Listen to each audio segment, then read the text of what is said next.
শ্রী শ্রী ঠাকুর মা এবং স্বামীজির রাতুল চরণে প্রণাম জানিয়ে বলি যে ঠাকুরের লীলা প্রসঙ্গে তৎকালীন বাংলার রঙ্গালয় রঙ্গমঞ্চ একটা বিশেষ ভূমিকা পালন করেছিল।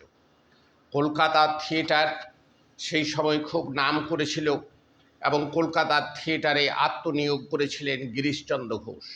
গিরিশচন্দ্র ঘোষের অনেক কিছু গুণ ছিল। সেই তৎকালীন ইংরেজি সাহিত্যের সম্রাট শেক্সপিয়ারকে খুব ভালো করে বুঝেছিলেন, পড়েছিলেন, খুব পণ্ডিত ব্যক্তি ছিলেন, কিন্তু তিনি নাটকে আত্মনিবেদন করেছিলেন, তার জন্যে নাটকে গিরিশ বলে পরিচিত ছিল। এবং তার মধ্য স্বভাবের জন্য তাকে অনেকেই সমাজের মানুষকে একটু অন্য চোখে দেখত।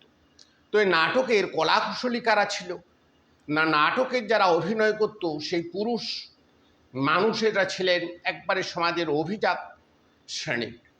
কারণ তারা সিনেমায় যারা নায়ক হয়েছিলেন তারা সবাই থিয়েটার করেই সেখানে পৌঁছেছিলেন। আর নায়িকা বা মহিলা যে অভিনেত্রী যারা এসছিলেন তারা সমাজের এসছিলেন একবারে বারাঙ্গনার থেকে, তাই দিকে খুব ঘৃণার চোখে সমাজ দেখত। সেই রকমই একজন ছিল নটি বিনোদিনী। কেই নটি না, নটি সেই বাংলার অবহেলিত সে বারাঙ্গনা সমাজের একটি মহিলা, যে মা এবং দিদিমায়ের কাছে মানুষ হয়েছিল, যার কোনো পিতৃ পরিচয় সমাজের মধ্যে ছিল না, এদিকে খুব ঘৃণার চোখে দেখত। সমাজে তাদের কোনো অবস্থানেই ছিল না। গিরিশ তাই দিকে এনেছিল তাদের একটা সম্মানজনক রুজি রোজগারের ব্যবস্থা করে দেওয়ার জন্য।